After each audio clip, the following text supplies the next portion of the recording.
C'est le moment de la chronique avec Annie Boilard, présidente du réseau Annie RH, et j'ai envie de chanter « Follow the leader, leader, follow the leader ». Parce que là, il y a un mot que j'ai jamais entendu. Aujourd'hui, on va parler de followership. Hey, je suis contente que tu le nommes, que tu ne l'aies jamais entendu. J'ai jamais entendu ça. Ben, c'est exactement le cœur de ce que nous allons discuter aujourd'hui. Parfait. Donc, ça se passe en entreprise, bien évidemment. Effectivement, c'est le contrepoids au leadership. On parle beaucoup de leadership, qui est l'implication du gestionnaire, du leader dans un projet. Qui va mener le groupe, qui va aligner le groupe, qui va diriger, qui va motiver. Ça. En tout cas, un bon leader est supposé faire ça. Exactement. Puis Jean-François, on aurait scripté notre discussion, ça n'aurait pas été mieux. C'est vrai? En fait, c'est le propos. Il y a une dame qui est une professeure à l'université Harvard, elle s'appelle Barbara Kellman, et elle passe sa vie à déchirer sa chemise sur la place publique pour expliquer au monde que le résultat des équipes de travail est à la fois la contribution du leader, avec toutes les belles qualités que tu leur donnes, et celle de l'équipe. Et c'est ça qu'elle dit. Elle dit que présentement, dans nos budgets de recherche, dans notre littérature, dans nos propos, nous avons tendance à surestimer l'importance du leader puis à sous-estimer l'importance de l'équipe dans l'atteinte des résultats. Je comprends. Puis tu vois, naturellement, tu l'incarnais, c'est ce qui t'est venu spontanément à l'esprit tantôt. Mais t'auras beau, dans le fond, ce que je comprends, c'est que t'auras beau avoir un très, très bon leader, si t'as pas un groupe qui te suit, puis qui est efficace, puis qui a envie de te suivre, puis qui embarque dans la parade, ça donnera absolument rien. Exactement. Et là, les propos de cette chercheuse, c'est de dire qu'à travers ce biais-là, ce qui se passe, c'est comme on donne tout l'espace au mot leadership, à la fois, comme on disait dans notre littérature, dans nos recherches, bien, on laisse pour compte ceux qui méritent d'avoir notre attention et notre reconnaissance pour leur contribution. Et là, Jean-François, nous, au Québec, en français, on a de surcroît un deuxième biais par rapport à ça. C'est vrai? Oui, parce que si j'essaie de t'expliquer l'importance du followership, même si je voulais, par exemple, développer tes compétences à le faire, puis que je viens te voir, puis que je t'explique que j'ai une belle formation à te vendre, c'est pour devenir un bon suiveur. Un suiveur? Y a-tu quelqu'un dans la vie qui a envie d'être un suiveur? Nous? Non. C'est ce qui arrive. Puis là, on utilise ce terme parce que c'est une traduction un peu littérale de followership. Ça devient être un suiveur. Et ça a, pour nous, dans notre société, une connotation ultra négative. Effectivement. Donc, qui va aller sur la place publique pour parler de ça? Encore moins. Donc, à nouveau, on est en train de donner de la roue, de mettre de l'essence dans ce véhicule selon lequel le leadership est tellement important. Je pensais que tu allais dire « encore moi ». C'est toi. C'est moi. C'est moi, Annie, qui vous explique que c'est correct d'être un suiveur parce que... Non, mais faire sa part, là. On peut pas tous être des leaders dans une entreprise ou dans un projet. À un moment donné, s'il y a trop de chefs, ça fonctionne pas. Donc, ça prend des suiveurs. Ça prend des suiveurs efficaces. Puis, il n'y a rien de mal à ça, de suivre la volonté de quelqu'un. Puis même d'être un électron positif dans le groupe. De faire, non, il y a une bonne idée, lui, puis embarquer tes autres collègues de travail. Exactement. Et dans un vocabulaire un peu plus positif, bien que très long à nommer, là, on va dire contribuer positivement à l'atteinte des objectifs communs. C'est ça. Donc, contribuer à l'atteinte de nos objectifs collectifs, là, effectivement, c'est super important.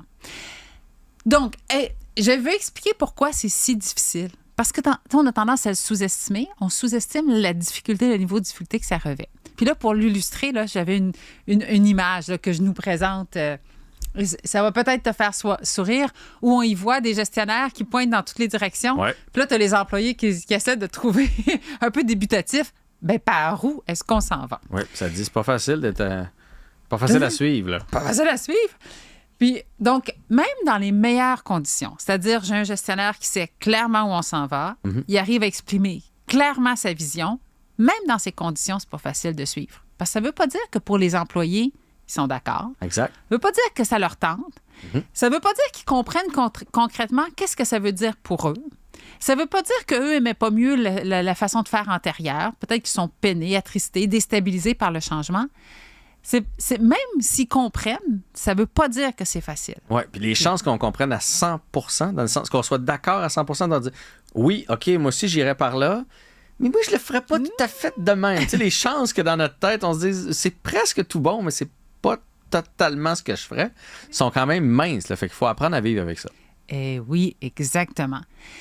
Puis ça, c'est quand tout va bien, quand le leader est clair. Oui, ça, c'est quand ça va bien. Combien de fois l'objectif, il n'est pas clair, il n'est pas super défini au début du projet. Peut-être parfois, il va changer en cours de route. Puis parfois, mon leader, il se trouve bien, bien bon parce qu'il se trouve bien clair dans sa façon de s'exprimer. Le problème, c'est que c'est la seule personne qui pense ça. Nous, Ça dans arrive l'équipe, souvent. on comprend rien. Donc, toujours pour dire, c'est difficile. Puis là, mon propos, c'est de dire que si on est d'accord pour dire que c'est difficile, serait-il possible que nous négligeons la reconnaissance que nous donnons aux employés qui ont développé ces habiletés puis qui l'exercent? Ouais. Puis là, Jean-François, par reconnaissance, là, C'est pas une plaque aux 10 ans, là. C'est pas ça qu'on veut dire, là. Hey, Maurice, ça fait 20 ans que tu travailles chez nous, voici ta plaque. C'est pas ça, la reconnaissance. Exactement. Moi, j'avais en tête, tu sais, le petit chin-chin au party de Noël, là. Ouais. Le petit courriel avant les vacances, là. Hey, on vous souhaite des bonnes vacances, on est tellement contents, on n'y arriverait pas sans vous. C'est pas ça. Merci, là, mais on repassera.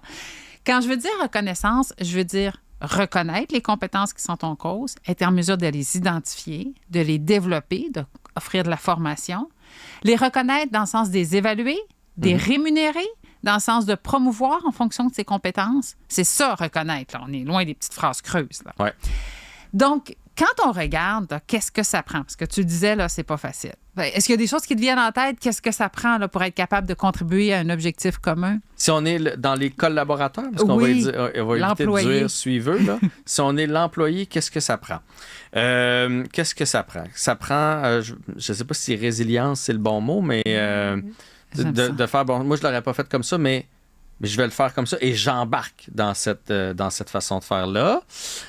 Ensuite de ça, écoute, ça me vient pas. Je te mets sur la sellette. Ouais, hein?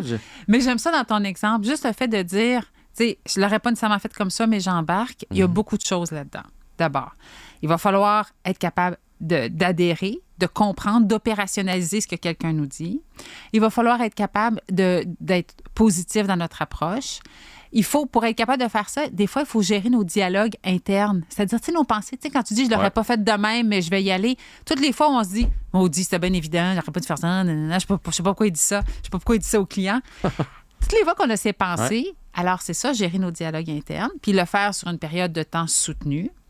Ça va prendre aussi de l'intelligence émotionnelle, parce que, dans ce qu'on disait, un suiveux, entre guillemets, mais dans la capacité de contribuer à l'atteinte d'un objectif, on n'est pas en train de dire ici qu'on veut des yes men. Non, c'est ça la différence. Exactement. Parce que c'est pas ça du tout.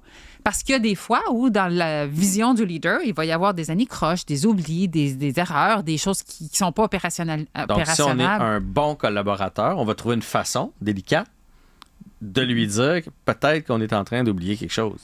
Exactement. Donc, il va falloir être à la fois courageux dans ses communications pour nommer des choses qui nous déplaisent ou des risques que nous voyons, et à la fois, dans nos communications, être capable d'écoute active pour bien intégrer la réponse, avoir foi, donner confiance au leader, essayer des choses. Fait que là, plus on en parle, plus on se rend compte, hey, c'est vrai, il y a toute une panoplie de compétences qui sont requises. Puis là, les gestionnaires vous diront, tu sais, ben moi, en plus, j'aimerais ça que ce soit dans l'enthousiasme et le positif, tu sais, tant qu'à faire. Oui, puis c'est important parce qu'on va se le dire, dans la société, il y a beaucoup plus de collaborateurs ou de suiveurs que de leaders. Parce que, ben oui, t'as plus d'Indiens que de chefs, là. Exactement. Fait que c'est important. Est-ce que de se valoriser de son travail, c'est important aussi quand on est dans les collaborateurs? Oui. De dire, regarde, moi, je suis pas le boss, mais j'ai vraiment bien fait ce qu'on m'a demandé de faire. Oui, puis être capable de s'auto-motiver, de s'auto-discipliner pour rencontrer les objectifs, ça fait aussi partie de ce qu'on a besoin de faire. Donc, tu as parfaitement raison. C'est tout qu'un éventail de compétences à développer. Est-ce que le regard sur les autres dans l'équipe, c'est quelque chose... Parce que, tu sais, souvent, bon, le leader va nous donner des tâches ou... puis là, tu as l'impression que tu en fais plus que l'autre qui est à côté. Je te crois pas. Mais là, tu te dis, en plus, il le valorise. Il fait comment? Ah, ben, bravo, toi, t'as fait telle affaire. Moi, j'en ai fait 3 fois plus que lui. Fait que ça, c'est un enjeu quand on est dans les suiveux. Oui, c'est difficile. Hein? On va gérer nos dialogues internes, toutes ces pensées qui nous viennent. Parfois aussi, il va falloir l'exprimer parce que, tu sais, à Paul, qui est bravo Paul, puis là, tu dis, ben oui, mais c'est moi qui ai fait 9/10 de la tâche. Peux-tu m'oublier, s'il te plaît? Allô, moi aussi! C'est ça. Alors, il va falloir le nommer, être capable de le nommer, d'écouter les réponses, d'être collaboratif, parfois d'être humble dans notre approche. Oh là là! Puis Jean-François, là, tu sais que moi, au quotidien, là, je fais de la formation, puis nous, on forme les gestionnaires puis les leaders. Donc, moi, je suis au premier rang pour voir les budgets qui sont déployés puis sont octroyés à la formation des gestionnaires. Puis, tu sais, je disais d'entrée de jeu, on a tendance à surestimer l'importance des gestionnaires, sous-estimer les contributeurs. Donc, quand on arrive, par exemple, pour développer ses compétences, là, évidemment, je vais prêcher pour ma paroisse. Je ne suis pas en train de dire qu'on ne devrait pas former les gestionnaires. C'est pas le propos. Ben non. Mais souvent, je vois des budgets de formation, puis là, 90 vont aux gestionnaires, puis là, on parle des employés, puis là, les entreprises font « Oh, ben là, eux autres, ils sont nombreux, là, on peut pas faire des formations pour tout le monde, fait que on va leur envoyer une petite vidéo, là, on va leur dire, là, voici une petite formation en e-learning, voici comment gérer ses émotions, là, puis ils vont être corrects avec ça. » Puis à chaque fois, moi, je me dis, tu sais, je repense aux travaux de Barbara Kellman, dont on parlait tantôt, la chercheure de Harvard. Quand elle nous dit 50 des résultats sont attribuables aux contributeurs, hein, à nos collègues, aux employés, bien, est-ce qu'on est certain qu'on veut envoyer une petite vidéo là, pour atteindre 50 de nos résultats? Des fois, j'ai l'impression que les choses sont débalancées puis que ça confirme la vision de cette dame qui nous dit on sous-estime l'importance et toutes les compétences qui sont derrière des gens qui sont capables de supporter une vision collective. Oui, parce qu'en bout de ligne, c'est eux qui... Oui, c'est le chef du projet qui va peut-être en retirer quelque chose puis qui va aller le déposer, dire, tiens, voici ce que mon équipe a fait, mais en bout de ligne, c'est l'équipe qui va le faire. Puis pour avoir été dans les deux, j'ai été dans les leaders, j'ai été dans les suiveux aussi. Quand tu es suiveux, la marge est fine entre être engagé puis aller travailler. Hey, tu comprends la nuance? Dire, non, moi, je fais partie de ce projet-là, puis faire, bon, il m'a demandé de faire ça, il m'a faire ça. Et dans ton engagement, ça peut faire la différence entre quelque chose qui est très, très, très bien fait avec des super bonnes idées, puis quelque chose que tu fais parce que, bon, faut que tu passes 8 heures au bureau. Oui, absolument. Est-ce qu'il nous reste quelques secondes? Oui. On termine là-dessus. On a toujours du temps. Quelques secondes. J'allais déposer, quand on pense à la rémunération de nos présidents-présidentes d'entreprise, on sait qu'au Canada, les 100 gestionnaires, les 100 PDG les mieux payés gagnent en moyenne 124 millions par année. Une affaire de même. Là. C'est des chiffres de fou. Ou 24 millions, en tout cas. C'est énorme. Puis qu'on regarde la moyenne, le salaire moyen au Québec ou au Canada, je trouve que ces chiffres viennent à nouveau confirmer qu'on donne trop d'importance aux leaders puis pas assez aux équipes. Parce que si c'était le cas, peut-être qu'on le verrait dans les façons de concevoir la rémunération. C'est mon petit grain de sel de conclusion. Moi, j'adore ça. Je trouve ça très bien dit. On devrait mieux répartir les salaires entre les leaders et les collaborateurs. Un grand merci encore une fois. Donc, vous pouvez trouver Annie sur le réseau Annie RH si vous avez besoin pour vos entreprises.